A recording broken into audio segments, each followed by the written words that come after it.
Bienvenidos a Club de Prensa en NTN 24. Transmitimos a 3 cuadras de la Casa Blanca desde Washington. No olviden ustedes que al final del programa pueden encontrarlo completo o por apartes en nuestra página de Facebook, también por nuestra cuenta de Twitter y el audio, el podcast en SoundCloud.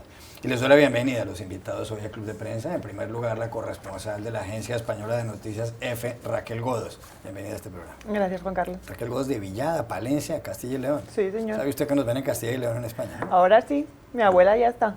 ¿Ve el programa? Enchufando, sí, claro. Pablo Pardo, corresponsal del diario El Mundo de Madrid, bienvenido también. Muchas gracias. Y usted es asturiano y también nos ven en Asturias, ¿verdad? Sí, efectivamente. ¿De dónde es usted finalmente? ¿De Oviedo o de Gijón? Porque unas veces dice que una cosa, otras veces Pues sí, es muy duro, porque yo nací en Oviedo y crecí en Gijón, lo cual es lo peor que puede ser para tener una identidad partida. Es como nacer en Barcelona y criarse en Madrid o viceversa, sí. Solo que peor, porque la distancia es más pequeña. A ver, Muni Jensen, analista política de Club de Prensa, bienvenida también. De Gracias. Cali, Colombia. La ven mucho en Cali este programa también. De Cali, Colombia, donde ven mucho este programa. Primer asunto, y quería precisamente empezar con Muni. Hay noticias del Vaticano inquietantes porque ha habido 2 arrestos a 2 personas que han filtrado información del Papa Francisco. Se trata de Lucio Vallejo Balda, un sacerdote español de 54 años, y Francesca Chuwicki, de 34 años, italiana ella. Al parecer han contado lo que pasaba en ciertas reuniones en la residencia de Santa María, en donde vive el Papa Francisco, el cardenal Bergoglio, quien no quiso vivir en los apartamentos de los otros pontífices, y han contado una cantidad de datos sobre cómo se han manejado las finanzas vaticanas. Y eso se produce, este par de arrestos se produce cuando faltan 2 días para la publicación esta semana, el jueves, de 2 libros sobre las interioridades del Vaticano. Uno se titula Avaricia, o Avaricia, y es de Emiliano Fittipaldi, y el segundo se titula Via Crucis, de un periodista llamado Gianluigi Nuzzi, un hombre que además ya en el año 2012 publicó otro libro titulado Las cuentas secretas de Benedicto XVI, el Papa anterior al Papa Francisco, un libro de 336 páginas donde se habla de alguna especie de mercadeo dentro de las finanzas vaticanas. Las 2 personas arrestadas pueden estar sujetas a una pena de entre 6 meses y 2 años de arresto, según el Código Penal Vaticano, y a una multa de entre 1.000 y 5.000 euros. ¿Qué puede ocurrir aquí? Porque si se empiezan a conocer cosas raras del Papa, ¿no puede perjudicar eso a Bergoglio, que ha sido tan modernizador aparentemente? Yo creo que no pasará mucho porque realmente ninguna de esas revelaciones es una gran sorpresa. El Papa precisamente nombró esta comisión, la llamada COSEA, para buscar adentro del Banco del Vaticano cómo manejaban las finanzas. El hecho de que existan malos manejos, exceso, resistencia al cambio y muchísimas intrigas y fuerzas opuestas a la reforma no es ninguna sorpresa y creo que fue la razón por la cual se metió a investigar el Papa Francisco aquí.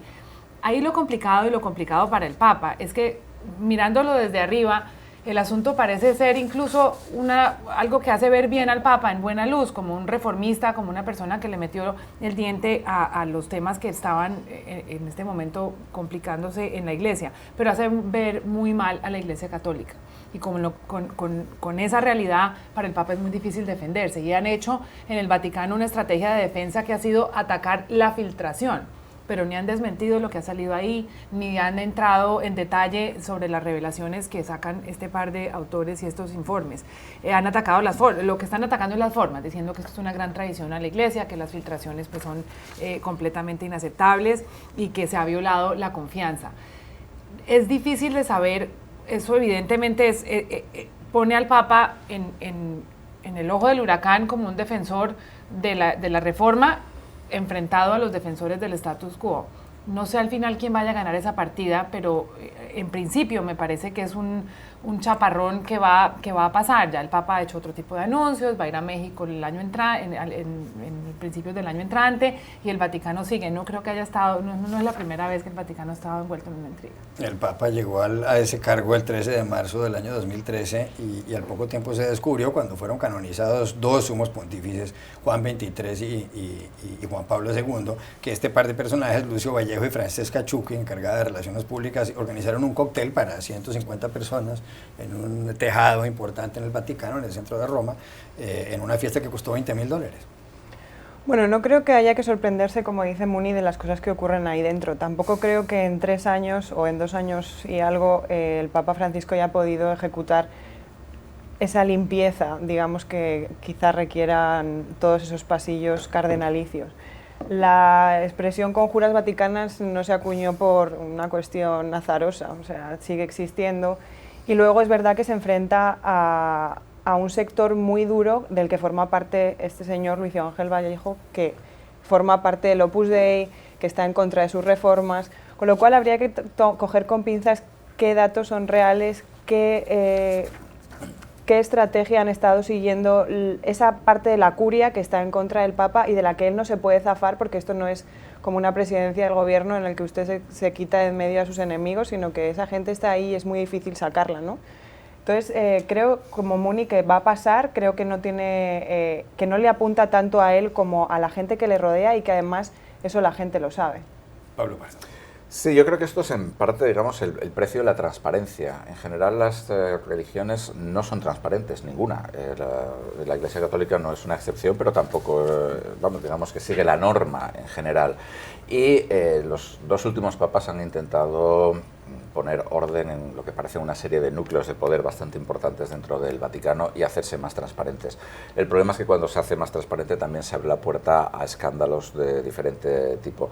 Efectivamente, yo creo que es muy, en mi opinión, yo creo que es significativo que este sacerdote, Lucio Ángel Vallejo Balda, sea miembro de la Sociedad Sacerdotal de la Santa Cruz, que es parte del Opus Dei, que es un movimiento, una organización católica que se encontraba más en sintonía con el Vaticano, por ejemplo, con Juan Pablo II o con Benedicto, que ahora con Francisco, lo cual es, bueno, tal vez estemos viendo teorías conspiratorias donde no las hay, pero bueno, es un detalle significativo, en mi opinión. Y digamos que en este caso yo creo que el Vaticano está efectivamente reaccionando bastante mal, pero también hay una cuestión que es importante. Francisco tiene un tremendo tirón popular, Francisco parece que tiene mucha iniciativa, no parece que se encuentre debilitado como se encontraba Benedicto y bueno, yo creo que él va a continuar con las reformas y que va a demostrar más iniciativa, todavía más iniciativa política de la que ha mostrado hasta ahora. Hay noticias de España porque ha aumentado el desempleo en este mes de octubre. Aumentó en 82.327 personas. El total de parados, el total de desempleados en ese país es de 4.176.369 personas. Llama además la atención un detalle: la zona de mayor desempleo es la Comunidad Autónoma de Castilla-La Mancha, al sur de Madrid. Hay 15.843 desempleados, seguida por Castilla y León, de donde es usted, Raquel. El desempleo ahí lo sufren 11.826 personas. Después vienen las Islas Baleares y las regiones en donde se ha producido un mejor resultado en la lucha contra el desempleo son en la Comunidad Valenciana y en el País Vasco. ¿Qué lectura les da usted a esas cifras? El tema es que, bueno, como han apuntado también los reportes de hoy, el paro en España afecta sobre todo a la población más joven. La gente empleada está muy envejecida y a través de la crisis todavía más. En las comunidades como Castilla y León o como Castilla-La Mancha, donde el tejido industrial es menor, la capacidad de resolver la cuestión del paro también es menor. Pero sobre todo hay mucha menos población activa, porque hay mucha gente jubilada y hay mucha menos gente que está, digamos, en posición de poderse emplear. De todas maneras, creo que, siendo objetivos, el dato del paro evidentemente se ha reducido, pero lo preocupante es cuál es la calidad del empleo que se está produciendo en España y qué capacidad va a tener España de aquí a 10 años de tener un tejido, digamos, de fuerza laboral fuerte. Si ahora la gente, digamos, creo que se ha incrementado la edad de empleo como en 10 años de media, ¿no? Una cosa así. La gente no está teniendo hijos porque no tiene capacidad adquisitiva y la gente joven se está yendo fuera porque no tiene trabajo dentro del país. El problema es más a medio plazo, me preocupa más que el actual, porque incluso ya llevamos como 6 años de paro que es prácticamente imposible de bajar por debajo de los 4 millones y la gente se está acostumbrando a ese tipo de vida, que también es muy triste. Pero la cuestión es qué va a pasar dentro de 10 años cuando España no tenga una población activa dentro de su tejido de fuerza laboral interno. es alto el desempleo en Castilla-La Mancha, es alto en Castilla y León, de provincias como Ávila, y Soria, y Zamora, y Salamanca, y Burgos, y Valladolid, pero algo que llama la atención aquí es que la contratación indefinida, los contratos a término indefinido, ha aumentado en España un 14,2%. Y por otro lado es verdad que el 41% de los trabajadores son mayores de 45 años, que es una edad muy, muy elevada. A usted le gusta mucho la economía y habla mucho de eso. ¿Cómo interpreta estas cifras? ¿Está teniendo éxito el gobierno del PP en la lucha contra el desempleo, contra el paro, o está fracasando? Yo creo que esto resume la política económica que hemos tenido en España en los últimos años. Es decir, es una política, digamos, lo que se llama una devaluación interna, que la gente cobre menos, que tenga empleos de peor calidad, digamos, pero lo que ha fracasado en España, yo creo que es lo que es verdaderamente el gran problema que España tiene ahora mismo, es en cambiar su economía. Es decir, cuando vemos estos datos, por ejemplo, vemos España desde hace más de 50 años es un país, como decimos, de sol y playa. Uno de los motivos por los que el paro crece es porque se acaba el verano, se acaba la temporada turística y mucha gente que trabaja en hoteles, restaurantes, etcétera, se les acaban los contratos. Sin embargo, se crea empleo. ¿Por qué se crea empleo? También porque empiezan los colegios. Es decir, es una vuelta a lo mismo, es decir, la España del sol y también en gran medida del ladrillo, digamos, la construcción está volviendo. España no se ha cambiado la estructura económica, España sigue siendo un país en el cual no se crean ni servicios ni productos que tengan valor añadido sofisticado. Y yo creo que ese es el verdadero problema, es decir, tenemos una creación de empleo pobre, mediocre, digamos, mucho mejor que la catástrofe que teníamos antes, pero es decir, ¿a dónde vamos, a dónde estamos yendo? Estamos yendo exactamente a donde estábamos hace 7, 8, 9, 10 años, con peores salarios y con peores condiciones laborales. Y también, como comentábamos, con una fuerza laboral muy envejecida. Yo creo que esto es también muy significativo y también es un problema muy serio en el medio y en el largo plazo. Es decir, porque si los jóvenes no trabajan ahora, no cotizan a las pensiones, con lo cual, en fin, las personas que tenemos una cierta edad, por favor, que les encuentren trabajo, porque si no, ¿de qué vamos a vivir cuando nos retiremos? Muy bien. La pregunta que yo tengo es cómo se utilizan estas cifras, porque sabemos que los políticos manipulan las cifras según la conveniencia. ¿Cómo se están utilizando estas cifras? Y es una pregunta directa a ustedes en plena época electoral. Bueno, pues elecciones generales el 20 de diciembre. Hay unas elecciones generales en las cuales la estrategia del gobierno ha sido fiarlo todo, absolutamente todo, digamos, ha sido como una apuesta total en una partida de cartas a la mejora de la economía. Con lo cual, pero también el gobierno ha dicho que octubre es el peor mes del año, que comparado con octubre del año pasado ha habido un aumento y que todo esto era previsible. Pero ¿y los candidatos? Mejora, etcétera. Los candidatos, quiero decir, es muy fácil. Estas son unas cifras que, digamos, es muy fácil decir que el desempleo ha crecido, el empleo que se está generando es de mala calidad. Vamos, yo no sé exactamente lo que han dicho los candidatos, pero casi podría decírselo. Vamos. Raquel Godas. Bueno, es cierto que se utiliza, como dice Pablo, digamos, por parte del gobierno, están utilizando el supuesto mejoramiento de la economía para alegar que deben de ser reelegidos en diciembre. Si uno mira la letra pequeña, cuando dice que el paro desestacionalizado ha subido en 6.000 empleos, que es una cifra ridícula, con lo cual es bastante preocupante igualmente. Y de todas maneras creo que la gente es consciente de que la calidad de sus vidas es bastante peor que hace 4 años. Entonces me parece un poco complicado el discurso para el gobierno del PP, para, digamos, apostarle todo a una carta. De hecho, me parece muy arriesgado, porque las cifras tampoco les van a ayudar en los próximos 2 meses. Ahí está, pues sube el desempleo en España. Ya regresamos al Club de Prensa. Volvemos al Club de Prensa en NTN 24 desde Washington. Pablo, hay elecciones presidenciales aquí en Estados Unidos dentro de un año, la primera semana de noviembre del año 2016. Dentro de los demócratas se considera que seguramente la que terminará como candidata va a ser Hillary Clinton, la ex secretaria de Estado. Dentro de los republicanos hay todavía una gran batalla, hay como 10 candidatos o precandidatos. Según el promedio de sondeos de encuestas de opinión de Real Clear Politics, está en el primer lugar Ben Carson, el neurocirujano, con un 29% de respaldo, seguido por Donald Trump, el multimillonario neoyorquino, con un 23%. Después aparece Marco Rubio, el senador cubanoamericano, con un 11%. Y más abajo está Ted Cruz y Jeb Bush, por ejemplo, hijo y hermano de presidentes y exgobernador de la Florida, tiene un 8%. saca hoy el diario The Washington Post en primera página un titular diciendo que ahora Donald Trump, en medio de ese gran ejército de precandidatos republicanos, quiere negociar él directamente con los canales de televisión a ver cómo se pueden fijar las normas para los debates en televisión entre todos ellos. Debates que han sido bastante desordenados y que además han dejado mucho que desear porque han terminado más bien peleando con los periodistas y no han abordado los temas de fondo. ¿Se saldrá Trump con la suya? Yo no sé si se saldrá con la suya, claro, pero yo creo que es un movimiento muy típico de Trump en el sentido, digamos, de cambiar completamente el debate, de cambiar completamente la línea de discurso que todos los demás candidatos están teniendo hasta ahora. Es como cuando insultó a los inmigrantes mexicanos.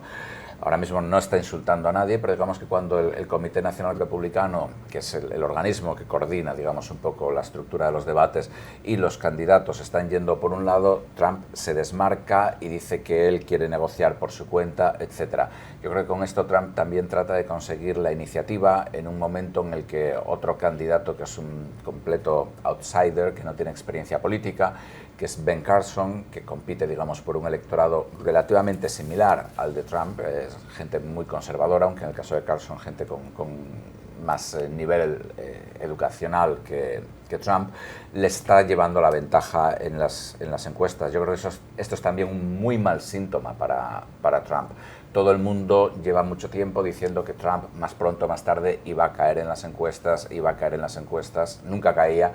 Ahora está cayendo y digamos que podría estar, tal vez, yo no lo sé, produciéndose un fenómeno similar al de las elecciones del año 2012, cuando en las primarias, digamos que hubo una serie de candidatos más o menos exóticos, ajenos a la tradición política republicana, que iban ocupando el primer puesto en las primarias durante 3-4 semanas. Sí. En esta ocasión, en lugar de tener uno cada 3 semanas, hemos tenido a Trump, ahora tal vez tengamos a Carson, pero esto no es una buena noticia para Donald Trump.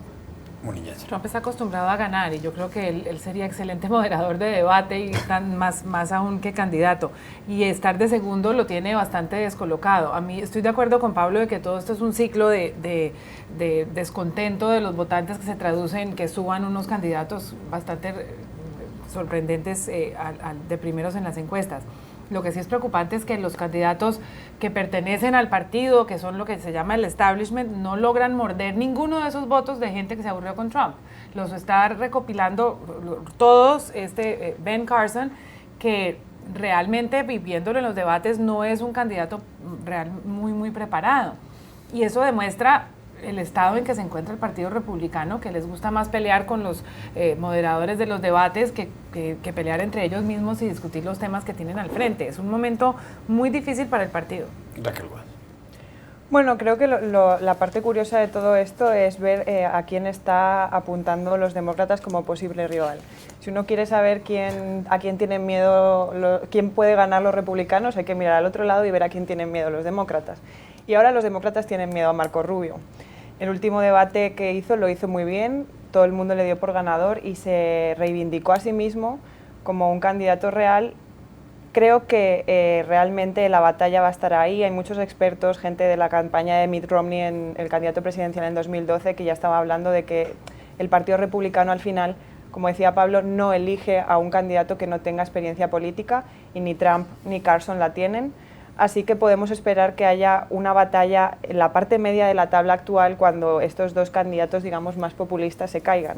Pero tiene 10% en las encuestas Marco Rubio, por bien que le haya ido y por entusiasmado que esté el partido, realmente no recoge ningún voto popular y eso lo dijo bien Trump cuando decidió criticar a cada uno de los candidatos y dijo a Rubio Putin se lo comería vivo y es una persona que sí se le nota la inexperiencia a pesar de ser muy carismático y ser bueno, igualmente, un buen orador. Obama ayer tuvo una frase brillante sobre eso diciendo que, que si va a poder con Putin, ¿quién puede con Putin si no pueden con los moderadores de CNBC, ¿no? Entonces, ahí por está. Cierto, Paul Singer, que fue el hombre que llevó a Argentina a la suspensión de pagos, hace un año ha anunciado su apoyo a Marco Rubio. Y es muy significativo. Sí. Ya regresamos al Club de Prensa. Volvemos al Club de Prensa en NTN 24 desde Washington. Raquel, la BBC trae un artículo titulado Las tres nos amamos, el trío de mujeres que viven en unión civil en el país con más católicos del mundo. Se trata del Brasil, donde 3 mujeres, una de 34 años y otras 2 de 32, están enamoradas, las 3. Y además han decidido tener un hijo y una de ellas piensa quedar embarazada por inseminación artificial. Han registrado su unión civil en una notaría pasado mes de octubre y repito, puede que tengan un hijo las 3. ¿A usted le parece que debe legalizarse este tipo de uniones, no de 2 sino de 3? Bueno, son uniones muy raras, pero no veo por qué no. Quiero decir, no hacen mal a nadie, aunque puedan suscitar, digamos, controversia. Uno puede entender o no ese tipo de amor, pero no me parece que hagan ningún tipo de mal. La cuestión es si, lo más interesante de esto me parece es que Brasil, que estas 3 mujeres han sido capaces de salir a la opinión pública a decir esto en un país tan conservador como Brasil. Pablo Pardo. Sí, a mí me parece bien, o sea, que cada uno haga con su vida lo que quiera. Vamos. De hecho, me parece bastante admirable, porque si una pareja de 2 personas es bastante difícil de sobrellevar, digamos, de 3, si una pareja con una mujer es complicado, 3 mujeres tiene que ser una cosa tremenda. Munilla. A mí me parece difícil ser políticamente correcto con esa noticia. Yo creo que es una búsqueda de publicidad hasta cierto punto y publicidad que también hace eco de una telenovela brasileña que tiene el tema parecido. Yo creo que si bien el argumento de que no le hacen mal a nadie es cierto, y entonces una persona que quiera casarse con menores de edad, pues tampoco le haría mal a nadie, y creo que ahí hay asuntos legales que son complicados. De todas maneras, los Amish y las personas de algunos mormones estarían muy contentos porque están muy a favor de los matrimonios con varios cónyuges. Hay que recordar que en Brasil Jorge Amado publicó aquella novela famosa Doña Flor y sus 2 maridos en los años 60. Gracias a los 3, a ustedes los espero mañana en Club de Prensa.